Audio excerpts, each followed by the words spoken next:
जय श्रीराम. श्री समर्थ सद्गुरू ब्रह्मचैतन्य महाराज गोंदवलेकर यांची प्रवचने. 1 ऑगस्ट.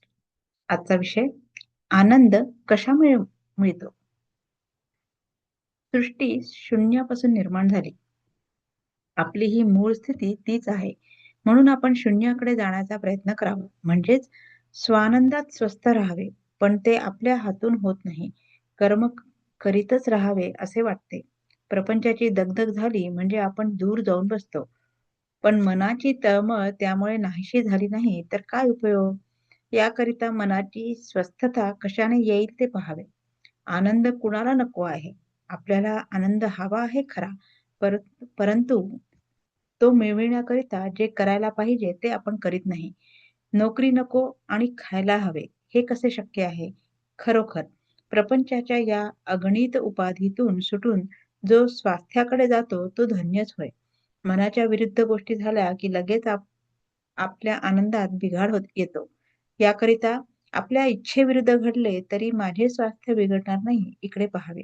याला एकच उपाय आहे आणि तो म्हणजे माझी इच्छाच मी नाहीशी करणे. कोणतीही वस्तू मिळावी किंवा अमुक एक गोष्ट घडावी ही बुद्धीच ठेवू नये. जोपर्यंत हाव आहे तोपर्यंत स्वास्थ्यापासून आपण दूर आहोत असे समजावे. महत्वाकांक्षा खुशाल धरावी, पण त्यामुळे मनाला त्रास होऊ देऊ नये. भगवंताची इच्छा तीच माझी इच्छा असे म्हणावे आणि अभिमान सोडून कर्म करीत राहावे. प्रयत्न करून जे काही होते ते रामाच्या इच्छेने झाले म्हणावे.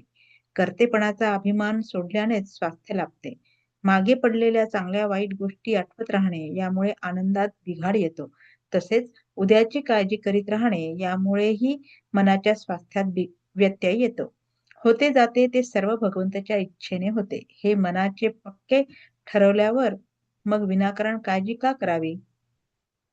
दुःख करणे अथवा न करणे हा मनाचा धर्म असल्यामुळे ज्या माणसाने मनाला योग्य वळण दिले आहे तो प्रत्यक्ष दुखणे भोगीत असताही आनंदात राहू शकेल. म्हातारपणी तर आनंद हे मोठे शक्तिवर्धक औषध आहे. ज्याला नामाचे प्रेम आले त्याला शरीराच्या कोणत्याही अवस्थेत आनंदाचा लाभ होतो आणि ज्याला असा आनंदाचा लाभ झाला त्याच्यावर रामाने कृपा केली असे खचित समजावे. भगवंतासाठी एकच दान खरे आहे आणि ते म्हणजे आत्मदान होय.